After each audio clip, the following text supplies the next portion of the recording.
In a packed New York studio, David Letterman looked Donald Trump dead in the eyes and ripped into the heart of the Trump family myth with cold precision.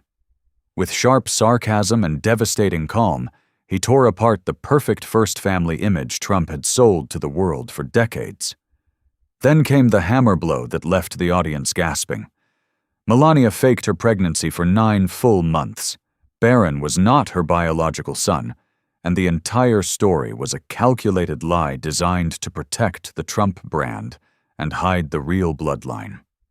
The Ed Sullivan Theater in New York was packed on a cool fall evening.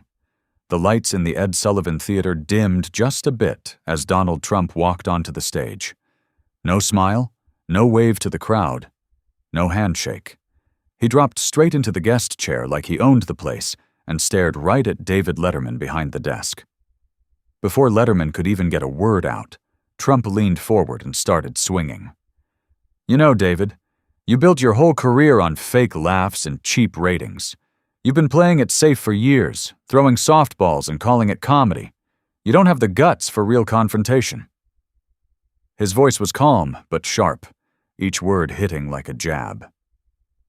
The studio went dead quiet. Trump wasn't done. He pushed back his chair and stood up, towering over the desk. He pointed a finger straight at Letterman. "And let's be honest, you've always got some hidden agenda behind that little smile of yours. You act like you're just joking around, but everybody knows you're trying to trap people." He paused, letting the words sink in, then dropped the bomb. "I've got my own file on you, David. Thick one. All the stuff you don't want people digging into. So maybe tonight you think twice before you start your games." The tension in the room was thick. Trump stayed standing for another few seconds, staring Letterman down, making sure the power move landed. Letterman didn't move at first. He just sat there, cards in his lap, eyes locked on Trump. The silence stretched on for what felt like forever. 10 seconds. 15. The whole studio held its breath. Then Letterman leaned back slowly, took one calm breath, and spoke in that deep, steady voice everyone knew so well. "Today's not about me, Donald," he said. "Today's about what you've been hiding from the whole world." He let that line hang there, then continued without missing a beat. "We're going to talk about Melania, about Barron, about the story your family sold America for years. And we're going to do it with real proof, right here, tonight." Trump's face tightened. The audience exploded into murmurs. Then Letterman leaned forward, eyes locked on Trump. He didn't waste a second. "Melania faked the pregnancy for 9 full months," he said, his voice flat and clear. "Donald promised her everything. Money, status, the perfect First Lady image, if she would publicly carry the child and protect the Trump brand. She agreed to sell the story to the world, so the family name stayed clean." The audience froze. A few people whispered, others sat completely still. Trump's jaw clenched tight, but Letterman kept going. "It wasn't about love or a normal pregnancy. It was a business deal. Melania got security and power. You got the picture-perfect family photo for the campaign trail." Letterman hit a button on his desk. 2 giant screens lit up behind him with side-by-side photos from 2005 and 2006. On the left, Melania at public events with a perfectly round belly. On the right, medical timeline notes showing dates that didn't match. "Look at these," Letterman said. "The bump changes size between Tuesday and Friday events. No hospital records for prenatal visits during key months. The story doesn't add up." Trump shot up from his chair. "This is a lie," he shouted, voice booming through the theater. "You're making this up to get ratings. Fake news." The crowd gasped. Some clapped, some booed. The energy in the room flipped in a second. Letterman didn't flinch. He stayed seated, calm as ever, and looked straight at Trump. "Then why does your own security log from Mar-a-Lago show Melania never missed a single public event during the supposed morning sickness months? She was at every fundraiser, every dinner, every photo op. No breaks, no hospital runs, nothing. Trump stood there for a second, breathing heavy. The audience leaned in, waiting for his comeback. The silence felt dangerous. Letterman continued, voice low but strong. Barron was the child at the center of the deal. He wasn't Melania's biological son. He was brought in and wrapped in the perfect story so the Trump brand wouldn't crack. You needed a beautiful family picture for politics, and Melania helped deliver it. Murmurs turned into loud chatter across the studio. Trump's face turned red as he stared at the giant screens still showing the photos. Then Letterman reached under his desk and pulled out a thick folder. He held it up so the cameras could see it clearly, then placed it on the desk like it was the most normal thing in the world. These are the unredacted medical notes from a private Swiss clinic in Geneva, dated throughout 2005, he said, his voice steady and low. They prove there were 0 signs of a real pregnancy, no blood tests showing rising HCG levels, no ultrasound images, no weight checks, no heartbeat monitoring, nothing that should exist for a woman 9 months pregnant. The file is basically empty until after Barron was born. He opened the folder slowly and held up the first few pages toward the camera. The audience started murmuring, heads turning, a few people whispering, "Holy shit," under their breath. Trump sat completely still, but his hands gripped the arms of the chair tighter. Letterman didn't stop. Think about it. Every public appearance Melania made, every press release, every magazine cover and photo op, they were all staged perfectly. The padded outfits, the careful camera angles, the timed stories leaked to friendly reporters. It was all theater, a 9-month performance designed to sell one story to the American people, while something completely different was happening behind the scenes. The room grew quieter as people leaned in. Letterman picked up another document, this one with a notarized stamp at the bottom. And this is an affidavit from a former nurse who worked at that exact clinic. She asked to stay anonymous for her own safety, but she signed this under oath. He looked straight into the main camera and read it out loud, slow and clear so every word landed. I personally reviewed the patient files in late 2005. There were no prenatal records for Melania Trump, no doctor visits logged. The file appears to have been created after the announced birth date. I was instructed by clinic administration to keep quiet about the irregularities. I am coming forward now because the public deserves the truth. The theater exploded. Gasps turned into loud shouts. Some people stood up. A woman in the third row actually covered her mouth. Phones lit up everywhere as people started recording the screens. The energy felt dangerous, like the whole room was about to burst. Trump shot out of his chair, face red, pointing aggressively at Letterman. "I will shut this show down right now," he yelled, voice booming through the theater. "You're finished, Letterman. My lawyers will bury you, your network, and this entire circus by morning. You have no idea who you're messing with." For a second, the entire studio went dead silent, everyone waiting to see if Trump would actually storm off, or if security would step in. The threat hung heavy in the air. Letterman didn't flinch. He stayed seated, calm as ever, and looked Trump dead in the eyes. "You can try, Donald, but the documents are already public the moment I hit this button." He pressed a switch on his desk. The 2 giant screens behind him instantly lit up with the full Swiss clinic files, blown up huge so every line, every date, and every blank space was crystal clear to the entire audience and millions watching at home. The medical notes filled the walls of the theater like giant evidence boards. The crowd roared even louder. Cheers mixed with shocked laughter and angry shouts. Trump stood frozen in place, staring up at his own nightmare displayed 20 feet tall. His mouth opened, but no words came out right away. For the first time that night, he looked like a man who realized the story was slipping completely out of his control. Letterman let the images stay up for several long seconds before speaking again. "This isn't gossip. This is medical proof, and we're just getting started."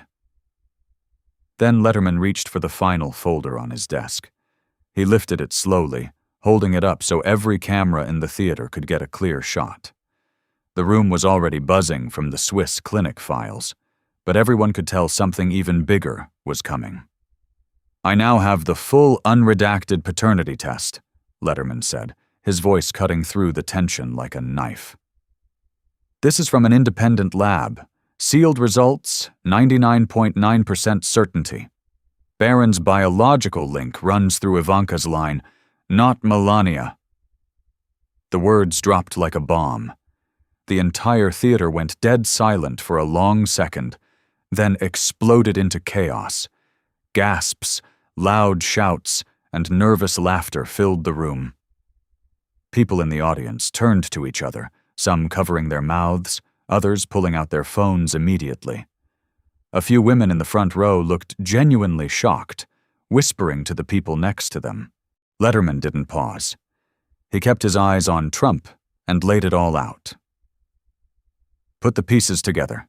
The fake pregnancy Melania carried for 9 months. The completely empty Swiss clinic files with zero medical proof. And now this DNA test. This wasn't some accident or rumor. This was a cold, calculated plan started back in 2005 to hide the real bloodline. You needed a picture-perfect family story for the brand and for politics, so you built one from scratch and sold it to the whole country." He pressed the button on his desk without warning. A massive 10-meter DNA chart exploded across the giant screens behind him. Bright blue and red lines, exact percentages, and clear labels showed the strong match through Ivanka's side and zero biological connection to Melania. The evidence was enormous, glowing, and impossible to look away from. The chart took up the entire back wall of the theater. Trump shot up from his chair like he'd been electrocuted. "Turn that off!" he yelled, voice booming with rage. "Turn it off right now! You have no right to show that in here!" He took 2 aggressive steps toward Letterman's desk, pointing furiously at the giant screens. His face was bright red, veins standing out on his neck. The audience roared even louder, half the room cheering wildly, the other half stunned into silence. Security guards near the stage looked ready to move. Letterman stayed completely calm in his chair, not even standing up. He looked Trump straight in the eyes and said firmly, "No, America deserves to see the truth you buried for 20 years."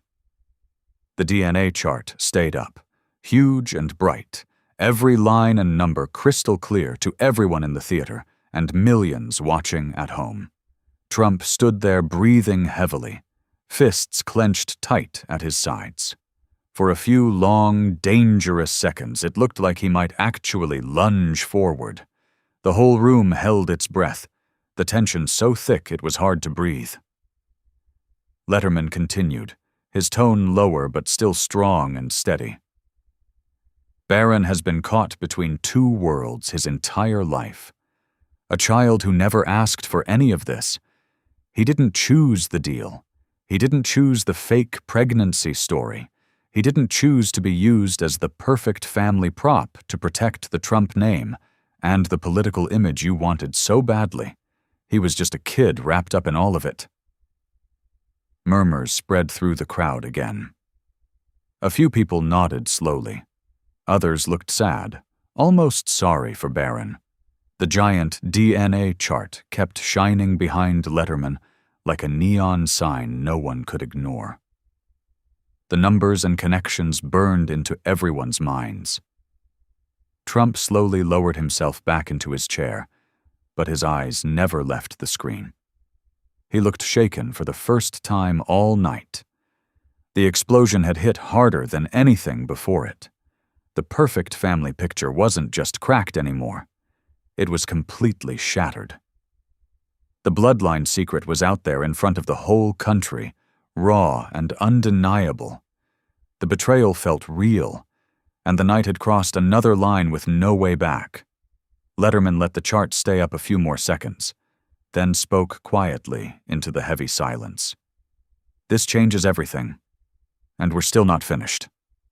Trump wasn't about to let Letterman have the last word. "You're a liar and a fraud," Trump exploded, leaning forward and jabbing his finger toward Letterman. "These documents are fake, totally fake. You manufactured all of this garbage to destroy me and my family. My lawyers are already on it. We will sue you, sue the network, and sue anyone who dares to air this nonsense. The consequences will be severe, career-ending severe." His voice grew louder, filling the theater. "And you, David? You're a desperate old man chasing ratings because nobody watches you anymore. This is the lowest kind of cheap shot I've ever seen. Pathetic." The audience was split, some cheering Trump on, others booing loudly. The energy felt chaotic and dangerous.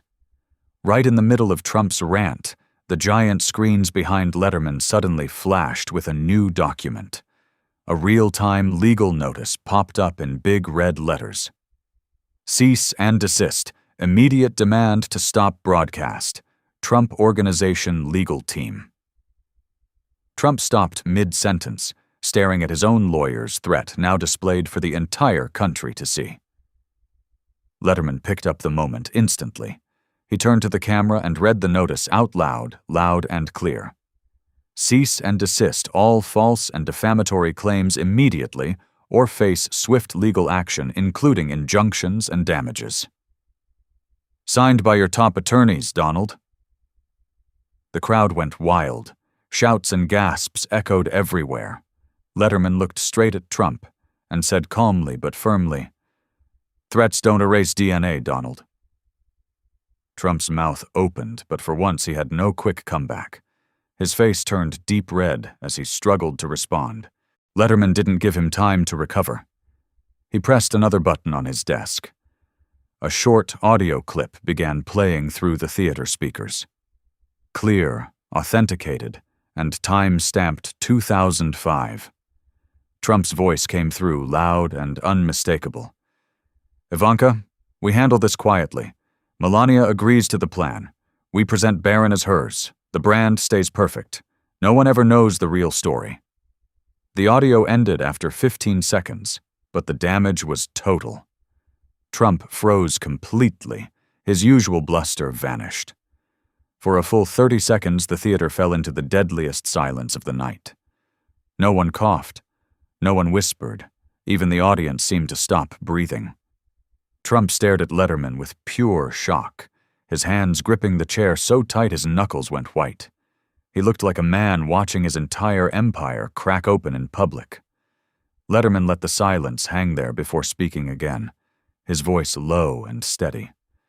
"That was you, Donald, planning it with your own daughter. The threats, the lawsuits, the shouting, none of it changes what we just heard." Then Trump leaned forward one last time, trying desperately to regain control. "This is all rigged," Trump shouted, voice cracking with frustration. "These so-called documents, the test, that audio, it's all fake news put together by my enemies. You're part of the witch hunt, Letterman. This is election interference." He kept going, pointing aggressively, trying to redirect the whole conversation back to politics and conspiracies. But Letterman wasn't having it. Every time Trump threw out a new denial, Letterman calmly knocked it down with the evidence they had already seen. "The Swiss clinic files don't lie," Letterman said. "The empty medical records don't lie. The paternity test doesn't lie. And that 2005 audio of you planning it with Ivanka doesn't lie either." Trump tried to interrupt again, raising his voice even louder, but Letterman stayed locked in, dismantling every argument point by point with cold, clear facts. The audience was completely hooked, leaning forward in their seats, some gripping the armrests. Then Letterman stopped. He looked Donald Trump straight in the eyes, the entire theater falling into a heavy silence. His voice came out low, steady, and final. "Melania agreed to save the brand and Barron, and you made her carry that lie for 20 years. The line hit the room like a punch. A wave of gasps swept through the audience.